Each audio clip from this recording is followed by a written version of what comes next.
प्यासे व्यक्ति को क्या मिल जाए?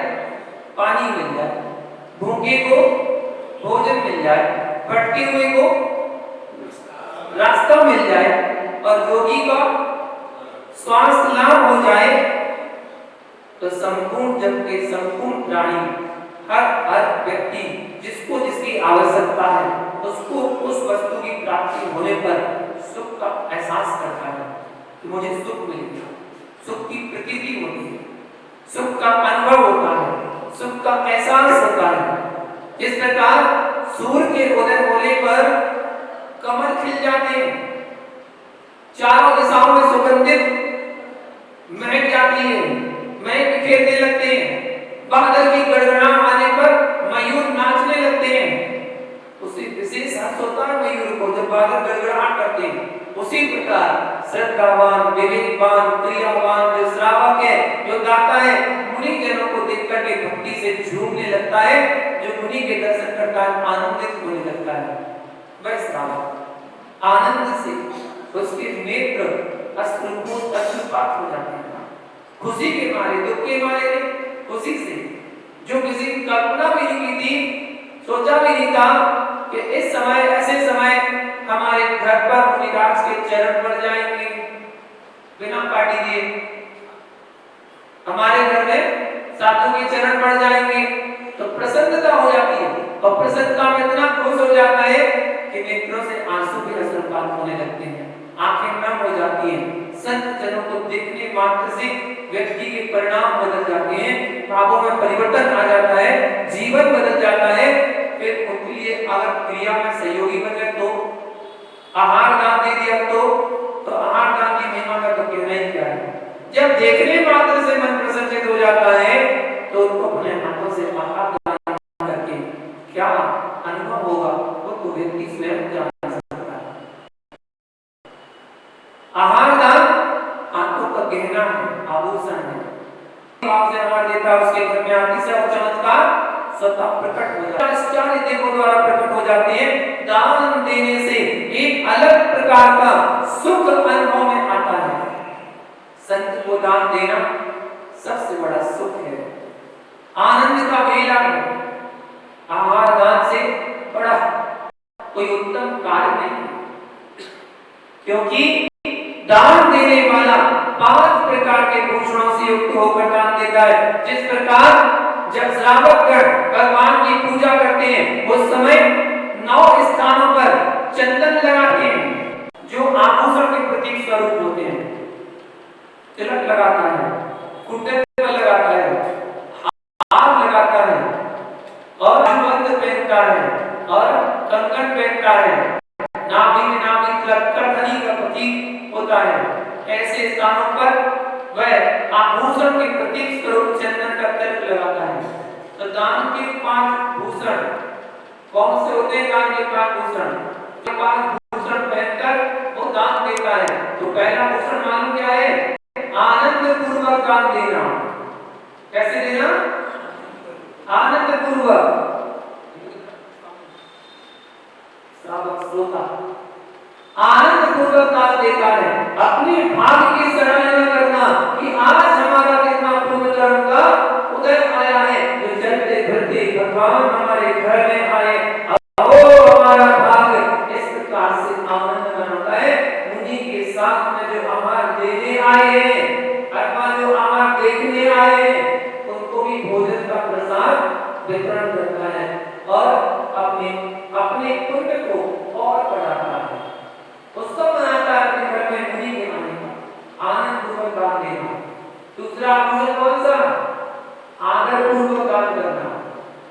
दूसरा भूषण आदर पूर्वक दान देना। घर में पधारे अतिथि को भक्ति पूर्वक आदर पूर्वक दान देता है। कैसा आदर करता है?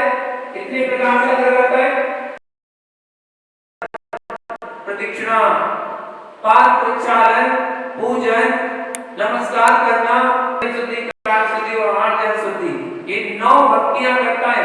ऐसा श्रावक आहार दान देता है तो आदर पूर्वक दान करता है। तीसरा भूषण है प्रिय वचन पूर्वक दान देना। अच्छे शब्दों का प्रयोग करता है। गृह में आए अतिथि को प्रिय वचन पूर्वक दान देता है। आप महान त्यागी हैं, आप महान तपस्वी हैं, आप ज्ञानी हैं, ध्यानी हैं, आप मेरे द्वारा प्रदत्त शुद्ध आहार को ग्रहण करें। साधना करने के लिए आहार करना जरूरी होता है। आपकी उम्र बहुत छोटी है, आपको धर्म की प्रभावना बहुत करना है, इत्यादि जो मन में आए अच्छे अच्छे शब्दों का प्रयोग करके प्रिय वचन बोलकर आहार देना चाहिए। ये श्रावक का तीसरा भूषण है। चौथा भूषण है निर्मल भाव पूर्वक आहार देना। घर में जो अतिथि आए हैं निर्मल भाव पूर्वक आहार देना चाहिए, क्योंकि साधु बार बार किसी के घर में नहीं आता है, इसलिए निर्मल भाव पूर्वक दान देना चाहिए। निर्मल भाव का मतलब राग देश से रहित होकर, कसाय आदि से रहित होकर, छल कपट भाव से रहित होकर आहार देना। क्योंकि जहां चारों कसाय की चंडाल चौकड़ी है, वह परिणामों में निर्मलता नहीं आ सकती है, क्योंकि निर्मल परिणाम से दिया गया आहार साधु के भावों को भी निर्मल करेगा। इस प्रकार से श्रावक चौथा भूषण धारण करता है। और पांचवा दान देकर अपना अहोभाग्य मानता है। घर में आए अतिथि को आहार दान देकर अहोभाग्य, परम भाग्य, परम सौभाग्य, हम कितने पुण्यशाली हैं जो हमने अपने हाथों से अपने घर पर अपनी वस्तु का मुनिराज की अंजलि में शुद्ध आहार दान दिया। ऐसा शुभ अवसर द्वारा कब आएगा? बार बार आए ऐसी भावना आता है। आहार देने दान देने के बाद भक्ति में डूब करके क्या करता है? भक्ति में गीत गाता है, नृत्य करता है, झूमता है कि मैंने मुनिराज को आहार दान दिया है। 5 प्रकार के भूषणों से होता है दाता और उसे सुख मिलता है, उसे दान देने का सही आनंद आता है। भक्ति पूर्वक दिया गया दान एक प्रकार का उत्सव है, महोत्सव है, क्योंकि जहां पर साधु संतों के आहार हो जाते हैं वहां पर देवता स्वर्ग से आकर पंचाचार की वर्षा करते हैं। कौन से होते हैं पंचाचार? पहला पंचाचार होता है रत्नों की दृष्टि का होना, दूसरा पंचाचार मंद सुगंधित तथा शीतल पवन का होना, तीसरा दिव्य पुष्प वृष्टि का होना, चौथा जय जय जय के सत्य की घोषणा होना, और पांचवां देवों द्वारा दुंदुभी की मधुर ध्वनि का होना। ये 5 पंचाचार मिलाते हैं जो मुनिराज के आहार होने पर ही होते हैं और कहीं नहीं होते। ना भगवान जन्म में आते तब होते हैं, ना जन्म के समय, ना दीक्षा के बलिदान के समय, और ना मोक्ष के समय। ये पांचों कल्याण के समय 50 नहीं होते। 50 होने का केवल एक ही विधान है, आहार चर्या होती है। जब महापुरुष की, संत की, तीर्थंकर जैसे महामुनिराजों की जब आहार चर्या होती है तो 50 होती है। आप में बड़े 50 जो भक्ति पूर्वक दिए गए दान के फलस्वरूप प्रकट होती है। इस कारण से दान देने में देवदाताओं को सुख की प्राप्ति होती है, आंतरिक सुख मिलता है। कोई जिज्ञासा करता है कि वर्तमान में मुनिजन को दान देने के बाद 50 नहीं होते, पहले तो होते थे, अब क्यों होते? इसका कारण क्या है? कैसी शंका मन में भी नहीं करना। फिर भी इसका समाधान है कि आज के समय भी 50 होते हैं। जैसे होना चाहिए वैसे नहीं होते। उसका कारण यह होता है कि पंचम काल में स्वर्गों से उत्तम जाति के देवों का गमनागमन नहीं होता है। इस प्रकार से देवों द्वारा 50 नहीं होते हैं, परंतु मनुष्यों के द्वारा जितने संभव है उतने तो होते हैं।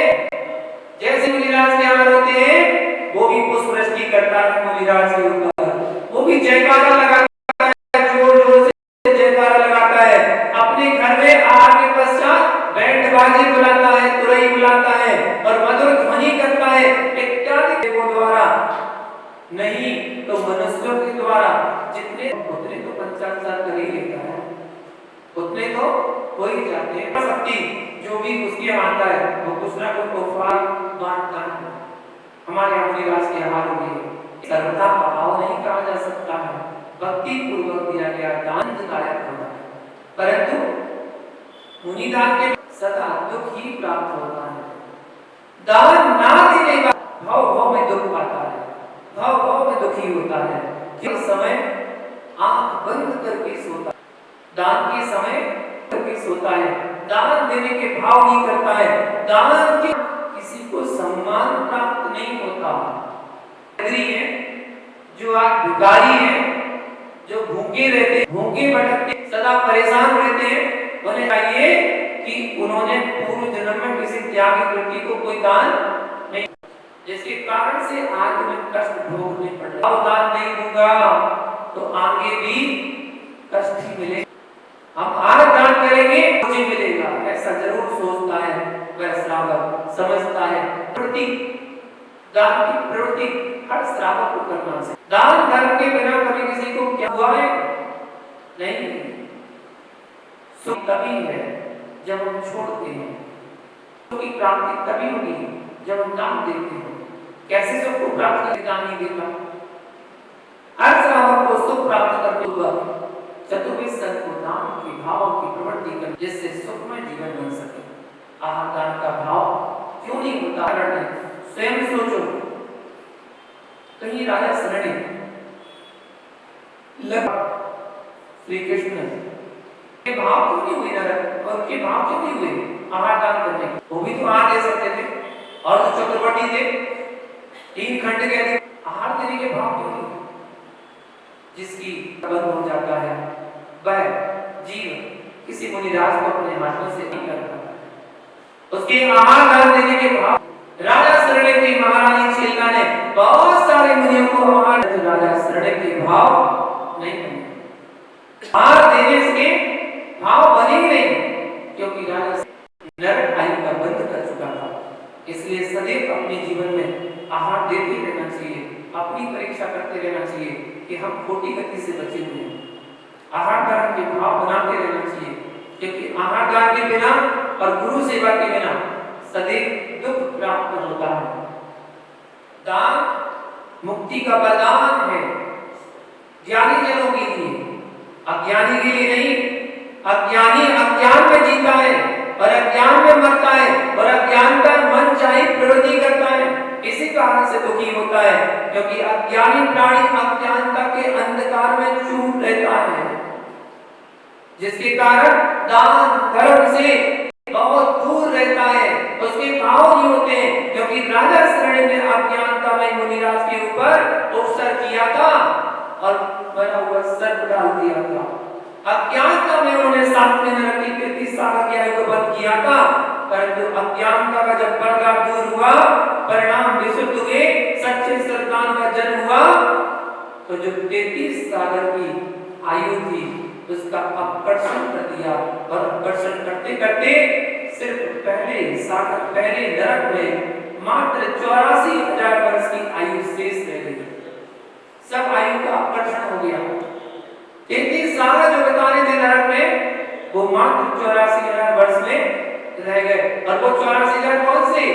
21,000 पंचम काल का, 21,000 छठम काल का, और फिर 21,000 छठम काल का, फिर 21,000 पंचम काल का।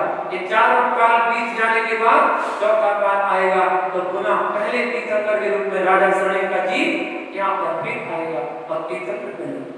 यही ज्ञान और अज्ञान में फर्क है। इसलिए सदैव आगम के अनुकूल प्रवृत्ति करना चाहिए, धर्म मार्ग पर चलते रहना चाहिए, जिससे संसार के दुखों से बचें और सद्गति की पात्र बन सकें। कौन सुखी कौन दुखी? दान देने वाला सुखी, जोड़ने वाला दुखी। जो दान नहीं दे पाता वो दुखी होता है। ऐसी भावना जानकर हमें निरंतर साधु संतों को दान आदि देकर अपने श्रावक धर्म का कर्तव्य पालन करते रहना चाहिए और पुण्य का अर्जन इसी में कामना कर सकते हैं। बोले पारसनाथ भगवान की तो नमो जगाते बोलो एक जवानी वाली बोली बोले जो तेरे शरण में सो पाए सो दुर्यंत को उनके बाद दयाल पाव सदा